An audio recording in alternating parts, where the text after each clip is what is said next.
brilhar na jornada sem enrolação, explorar ideias sem perder a razão. Entre almofadas fofas vamos viajar, na jornada do conhecimento vamos mergulhar. Isto é Real People, podcast Real People. É Real People, podcast Real People. Sejam bem-vindos ao Real People, o podcast do Núcleo de Estudantes de Gestão de Recursos Humanos da Universidade Europeia, que se foca no lado humano da gestão. As empresas estão a mudar a forma como é visto o trabalho flexível, mas será que estão mesmo? Da adoção do trabalho remoto a horários adaptáveis, a flexibilidade no trabalho não é apenas uma tendência, mas uma necessidade para atrair, impulsionar o engagement dos colaboradores e promover o equilíbrio entre a vida pessoal e profissional. Parece tudo muito bom, mas será que é mesmo assim? No episódio de hoje exploramos a flexibilidade no trabalho com o João Miguel Rodrigues, Chief People Officer na OBEI Portugal. Que bom tê-lo aqui. Nós seguimos as suas redes, João, e parece-nos que tem uma abordagem muito humanizada e inspiradora e partilha-nos vários insights valiosos sobre como é que a flexibilidade está a moldar o futuro do ambiente corporativo. Gostaria de perceber se estamos a percebê-lo bem, como é que o João interpreta as coisas e muito bem-vindo. Obrigado, antes de mais, é ótimo estar aqui, é um prazer e sim, acho que estou a interpretar muito bem, é isso mesmo que eu acredito. Acredito que é um jogo que as empresas e os líderes só ganharão se de facto aprenderem a ouvir, a escutar. E a ouvir, mas ouvir a sério. Não é como a minha mãe que me perguntava muitas vezes se eu gostava da sopa, ou ainda me pergunta hoje se eu gosto da sopa, e eu digo que sim. E ela, não, mas diz lá a sério, está boa? E eu digo que sim. E ela, diz lá outra vez. Eu, pronto, ok, está um bocadinho salgado. Ela, olha, então para a próxima fazes tu. E é um pouquinho isto que acontece nas empresas muitas vezes. Nós ouvimos, mas não ouvimos verdadeiramente. Nós queremos ouvir algo e encaminhamos a coisa para ouvir, e na verdade nós temos que ir mais longe. Nós temos que perceber efetivamente o que é que as pessoas sentem. E se por um lado é muito verdade que as pessoas têm que se adaptar às empresas, é uma realidade. As empresas, porque por muito nós pensemos no bem-estar individual, o bem comum é muito importante, e isso faz então com que, por um lado, as pessoas tenham que se adaptar às empresas, não é? Porque há regras, há limites que têm que ser, mas ao mesmo tempo as empresas também têm que entender que sem pessoas não há empresas, sem pessoas não há rentabilidade. Portanto, nós vamos precisar sempre de pessoas. E ao escutarmos as pessoas verdadeiramente, portanto, em vez de ouvir, se calhar temos mesmo que escutar a sério. E ao escutá-las, eu acredito que vamos conseguir, por um lado, mostrar a nossa flexibilidade, por outro, tomar decisões mais conscientes, gerir expectativas e tentar acomodar um pouco aquilo que é a individualidade também das próprias pessoas. Porque se nós pensarmos naquilo que é uma maneira de gerir esta questão da flexibilidade, deve começar, provavelmente, e pelo menos eu acredito que, para mim, flexibilidade, eu penso na flexibilidade como uma competência-chave. E, por exemplo, é uma competência-chave da liderança. E o que eu sei é que líderes flexíveis constroem equipas flexíveis. E as equipas flexíveis com líderes flexíveis criam e transformam culturas empresariais em culturas flexíveis. E a partir daí, aí sim, nós podemos viver a flexibilidade como um todo. Porquê? Porque a cultura manifesta-se através dos comportamentos. Deixa de ser uma crença, uma vontade, uma intenção, e passa a ser o dia-a-dia da organização. Então, coisas que nos parecem completamente impossíveis hoje transformam-se em coisas possíveis, como, por exemplo, a questão do teletrabalho, que era impensável na maior parte das empresas. De repente, houve algo que nos obrigou a todos a ir para casa. Afinal, isto é possível. E houve empresas que, pela cultura pouco flexível que ainda assim têm, que estão a voltar atrás, como tu dizias na intro, e há outras que perceberam, não, isto é possível. Portanto, se é possível, se é bom para o bem-estar individual, se é bom para o bem-estar coletivo, e se me permite ter resultados, na verdade eu tenho os 3 pilares que me interessam. E eu falei destes 3 porque são 3 que me dizem muito e que na UBEI nós utilizamos para a nossa estratégia de smart working. Exatamente. Então agora, para começar, o que é que acha do mundo da gestão de pessoas em geral? Neste caso, como é que o lê? Como é que se está a ver o mundo da gestão de pessoas neste geral? Bom, eu acredito, um pouco na linha do que eu dizia, que há aqui algum braço de ferro neste momento entre o dar continuidade a esta flexibilização ou o voltar um pouco atrás. Isto tem muito a ver com a lei da oferta e da procura, muitas das vezes, não é? E numa altura em que me parece cada vez mais que as pessoas são um recurso escasso, nós devemos, de facto, preparar-nos para momentos que vão voltar a ser saudáveis em termos de resultados. Neste momento o mercado está meio estranho, meio estagnado, e isso fez com que nós vemos empresas que diríamos há um ano ou 2 atrás que era impossível de estarem a despedir pessoas, na verdade estão a fazê-lo, e o que me parece que nesta curva da oferta e da procura, as pessoas perderam um bocadinho mais de poder, digamos assim, o recurso humano, a pessoa perdeu um pouquinho mais de poder. Parece que é isso que está no ar, mas eu acho que é uma coisa que rapidamente vai ser ultrapassada e depois há empresas que podem ficar muito atrás se não continuarem a olhar para as pessoas como uma pessoa, como alguém que tem necessidades, que tem expectativas e que tem memória e não se vai esquecer de como é que foi tratado em determinado momento em que a relação de poder voltou a inverter. Eu acho que tem a ver com isto, com as empresas entenderem que para atrair, para fidelizar, para satisfazer os seus colaboradores, porque isso vai gerar resultados, não nos podemos enganar, para o fazer as empresas têm efetivamente de ouvir as suas pessoas e considerar aquilo que são as suas necessidades. E há pouco falavas também na introdução, a questão do equilíbrio ou da integração da vida pessoal com a vida profissional é essencial e eu costumo dizer uma coisa, trabalhar tem que compensar, tem que valer a pena trabalhar e a partir do momento em que nós temos que jogar um jogo que é o jogo da pirâmide de Maslow, não é? Das necessidades. Quando eu tenho as minhas necessidades mínimas suprimidas, a partir daí eu quero passar para o nível seguinte. E há ali um nível em que esta questão do tempo, por exemplo, é essencial. Eu acho que cada vez mais flexibilidade se confunde com liberdade. Não é? É a liberdade dos dias de hoje, nas empresas. Eu ter flexibilidade para entrar um pouco mais tarde ou um pouco mais cedo, eu ter flexibilidade para, se hoje tiver que tirar mesmo amanhã, tirar, e não ter que andar com justificações para trás e para a frente, porque no final do dia o que interessa é que eu defini que ia entregar algo no dia X e vou fazê-lo, nem que para isso tenha depois de deixar dormir, mas eu tive liberdade para decidir quando e como é que iria fazê-lo. Exato. Hoje em dia o equilíbrio também, este equilíbrio entre a vida pessoal e profissional é essencial para os colaboradores irem para uma organização. Certo. Então, nós tínhamos um desafio para todos os convidados, que era trazer um objeto pessoal que o caracterizasse. E eu gostaria então que mostrasse o seu objeto e já aqui associando o tema flexibilidade, se o seu objeto é flexível para si ou não. É muito flexível. É muito flexível. Bom, o objeto é uma bola. E a bola é... Aqui não vou falar de futebol, ok? Vou falar da bola objeto e daquilo que significa e para mim é uma paixão, sempre foi, ainda hoje é. E eu acho que não... Há poucas coisas mais flexíveis que uma bola, porque repara, a bola eu posso jogar sozinho, mas é muito melhor jogar acompanhado. Sim. Eu posso jogar com um objetivo que é marcar golos, ou posso apenas estar a dar uns toques e não a deixar cair no chão. Ou seja, a flexibilidade que me permite uma bola em termos daquilo que é o sítio onde eu vou utilizar, a companhia que vou escolher para utilizar, pode até ser sozinho, faz-me sempre muito pensar naquilo que é também o trabalho. Eu tenho 2 filhos pequenos e às vezes andam a guerrear por causa de uma bola. E a melhor explicação que eu lhes dei, acho eu, até hoje, foi que as bolas são redondas exatamente porque não são para ser jogadas sozinhas. São para ir e vir e para rolarem. Essa tal flexibilidade que eu acho que é essencial nas empresas. É essencial para as pessoas também.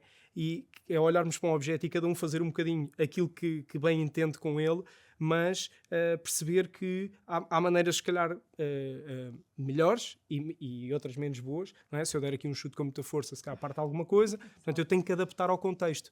Eu acho que essa é a beleza deste objeto. É muito divertido, mas ao mesmo tempo eu sei que quanto mais eu treinar com ele, melhor eu vou ficar a dominá-lo. E isto acho que é um ensinamento muito grande também para a nossa vida e para o mundo das empresas. Exatamente. Então, e diga-me uma coisa, de que forma é que esta flexibilidade no trabalho está a afetar a produtividade e o bem-estar dos colaboradores? Eu acho tremendamente. Eu tenho uma história que eu acho que foi aí que eu percebi a importância da flexibilidade, na produtividade, principalmente. Eu tenho um colega de faculdade que se chama Jorge Nunes, que trabalha também em recursos humanos, que dividiu o quarto comigo na residência de estudantes no Instituto Politécnico de Setúbal, onde estudávamos, e nós éramos da mesma turma. O Jorge era o melhor aluno, em termos de resultados, era o melhor aluno da minha turma. Eu estaria talvez no top 4, top 5, mas pronto, éramos dois, eu diria, bons performers, e a verdade é que tínhamos estratégias completamente diferentes de estudo, inclusive os horários que utilizávamos para tal. Então era giríssimo, e isto virou piada também, pelo menos na nossa turma, que era, nós dividíamos quarto, e o que é que acontecia? Na véspera dos exames, isto era sempre, eu tinha como estratégia estudar até cerca das 4 da manhã, deitava-me às 4 da manhã, com um objetivo, que era o exame, depois era às 9, e então deitava-me às 4, acordava às 8, dormia 4 horas e acordava cheio de adrenalina e com tudo ainda na cabeça. Esta era a minha estratégia. Mas o giro disto é que eu deitava mais 4 e Jorge, acorda. Ele acordava e ia estudar das 4 até às 8 da manhã.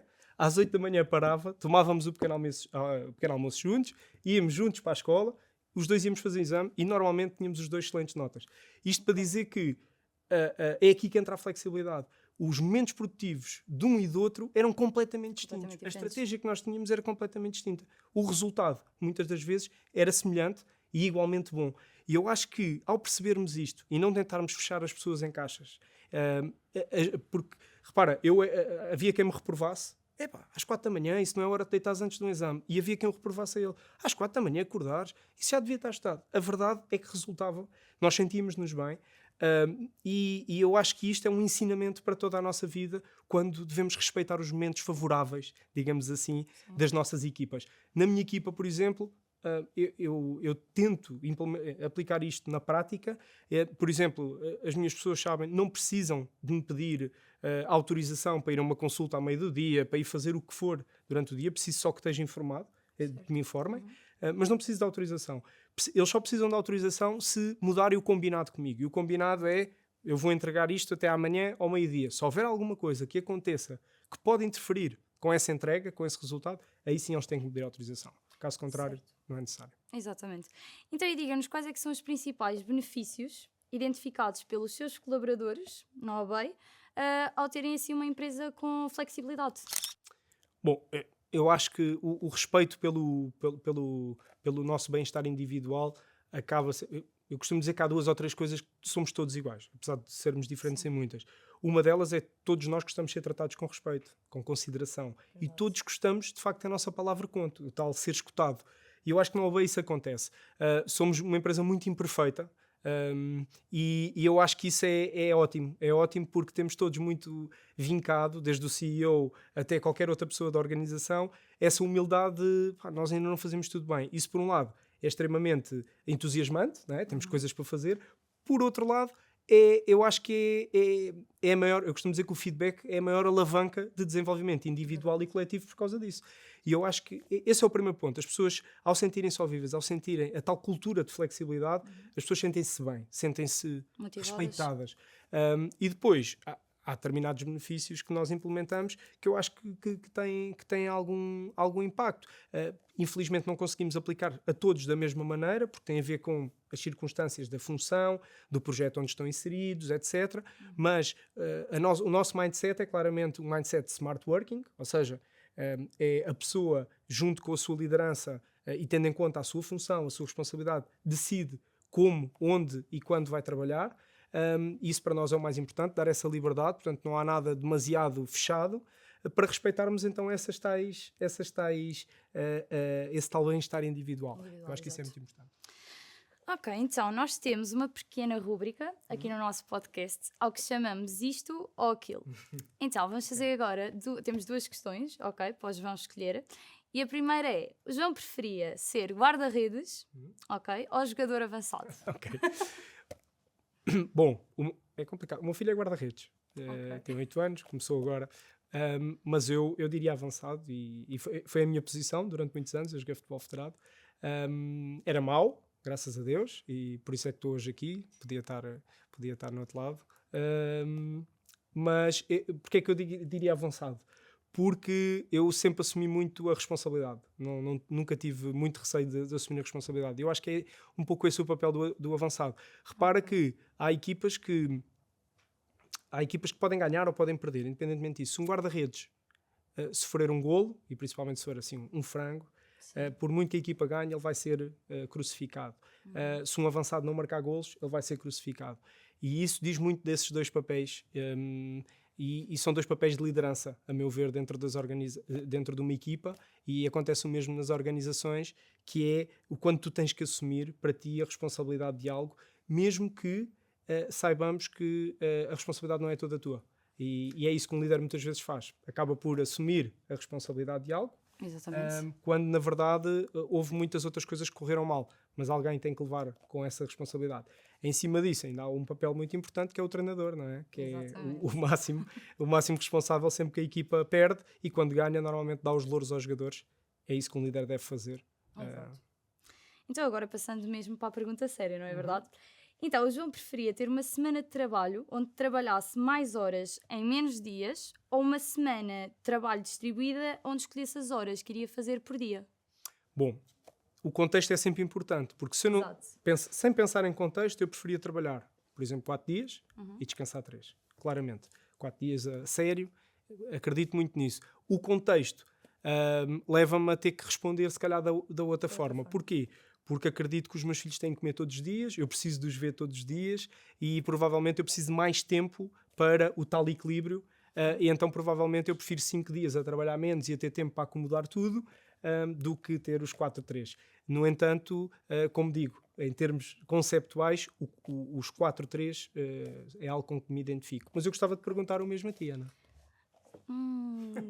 Assim, curiosidade. num geral, eu acho que as pessoas da minha idade provavelmente iriam preferir a parte do distribuída, mas porquê? Porque não temos provavelmente as responsabilidades que certas pessoas mais velhas irão ter. Então, como nós estamos no início da nossa carreira, penso que gostaríamos de ter uma semana assim mais distribuída. Mas isso depois também vai tudo dependendo do contexto, da empresa onde formos trabalhar, então é assim um bocadinho diferente. Então agora passando a bola ao João outra vez, há empresas e atividades em que a flexibilidade horária é completamente impossível, certo? Como é que o João iria garantir que a flexibilidade horária fosse oferecida a todos os colaboradores de forma justa e como é que isto se faz sem causar um mal-estar social dentro da organização? Olha, é uma pergunta de facto muito desafiante e, como é óbvio, eu não tenho uma resposta fechada para isso, uma resposta clara, não. Mas devo dizer-te que, mais uma vez, eu acho que a cultura é importantíssima. Nós Essencial. temos que criar uma cultura e há uma disciplina que eu acho que cada vez é mais essencial, que se chama Economia de Recursos Humanos. Nós cada vez mais temos que planear a força de trabalho e sem planeamento da força de trabalho é muito difícil eu conseguir garantir o que quer que seja. E depois tenho um duplo problema. Se eu trato mal as minhas pessoas, estou-lhes a dar uma má experiência, como é que eu vou atrair outras a vir até aqui? Esta pessoa, junto dos seus amigos, etc., vai falar de uma maneira sobre a minha empresa, sobre a minha marca empregadora, que não me vai permitir eu conseguir atrair mais pessoas. Então é um pouco isso. Repara que hoje tu...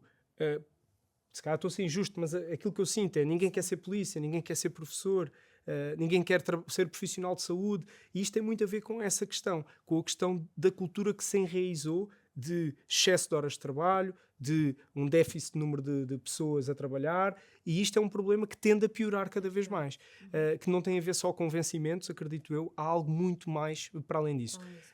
Ou seja, eu acredito que numa empresa dessas, numa realidade dessas, primeiro, ser justo, na minha opinião, não é tratar todos da mesma maneira. É conseguir, lá está, tratar pessoas diferentes de formas diferentes, adaptadas, no fundo é isso. Isso às vezes é justiça, isso às vezes é ser meritocrático. Eu costumo dizer que ser meritocrático é promover os bons e despedir os maus, e não tratar todos da mesma maneira. E eu acho que se perdeu, em determinado momento, essa visão. E temos que a recuperar para criar culturas de alta performance, culturas em que as pessoas, de facto, se permitam a ter os tais objetivos individuais, mas depois haver o tal bem maior, o objetivo coletivo para o qual todos temos que trabalhar juntos. Não é uma resposta fácil. Claro que há algumas coisas que eu tentaria fazer, mas não é uma resposta que eu te consiga dizer, olha, fazia A mais B mais C. Exato. Tentaria provavelmente garantir uma plataforma em que as pessoas conseguiriam tirar um bloco da sua semana para, se quisessem e se conseguissem, utilizá-lo para questões pessoais e depois compensariam essas horas em momentos em que a empresa também precisasse. Portanto, fazer aqui uma coisa mais justa a esse nível. Exato. Então, e agora temos aqui outra questão, também um bocadinho complicada, eu acho. Quais é que seriam, ou neste caso, quais é que são os maiores desafios de gerir equipas remotas que neste caso têm um horário flexível? Ok. Bom, eu acho que o maior desafio, e não particularizando, tem sempre a ver com a confiança. Tem que haver muita confiança. E quando eu digo confiança os líderes têm que confiar nas equipas e têm que confiar em si próprios. Porque se um líder não for autoconfiante, ele nunca vai conseguir confiar nos outros. Ele nunca vai conseguir garantir que o que interessa no final do dia é haver compromisso. Eu tenho que ter um compromisso contigo de que te vou entregar aquilo que tu me pediste. Eu costumo dizer que mais do que delegar tarefas, nós devemos delegar responsabilidades. Eu tenho que delegar em ti uma responsabilidade. Olha, este copo é teu. Tu vais cuidar deste copo. Tudo o que aconteça com este copo é responsabilidade tua, de bom ou de mau. E isso gera a tal confiança na equipa de que tu vais estar a tratar daquele copo. Até me dizerem algo em contrário, até eu ver algo em contrário, eu tenho que acreditar nisto. É a única maneira. Depois, acho que temos que encontrar pontes, não é? Para conseguirmos ter interação. Eu costumo dizer, e acredito nisto piamente, que há coisas que não conseguem ser substituídas pelo o presencial, por exemplo. Não dá para substituir. Pode ser complementado, deve ser complementado, na minha opinião, mas o presencial é extremamente importante para fortalecer relações e para criar equipas de alto rendimento. Agora, isso não quer dizer que eu não consiga trabalhar à distância da minha equipa. O que é que eu tenho que fazer? Provavelmente, eu, por exemplo, tenho uma reunião semanal de acompanhamento de projetos em comum, em que todos nos ligamos à mesma hora. Até aí eu tive que ser flexível. Se fosse eu a decidir, por exemplo, eu queria à primeira hora de determinado dia da semana. Terça-feira, às 9 da manhã, por exemplo. Mas entendendo que há pessoas que preferem entrar, por exemplo, às 10 da manhã e depois sair mais tarde, etc., então eu coloquei num horário que dava mais jeito a toda a gente e é a hora do almoço. Porquê? É antes do almoço também porquê? Para que a reunião não se estenda demasiado, porque toda a gente quer ir almoçar, então vamos estar focados naquilo que realmente interessa. São estas pequenas técnicas de gestão, de planeamento do trabalho e da equipa que eu acredito que são essenciais para depois não fazermos aquilo que é fácil, que é criticar e mandar abaixo, por exemplo, o teletrabalho, sem primeiro tentarmos criar uma plataforma, digamos assim, uma base para que esse teletrabalho seja viável. Ok, nós temos aqui outra dinâmica, porque nós somos fãs de dinâmicas, não é verdade?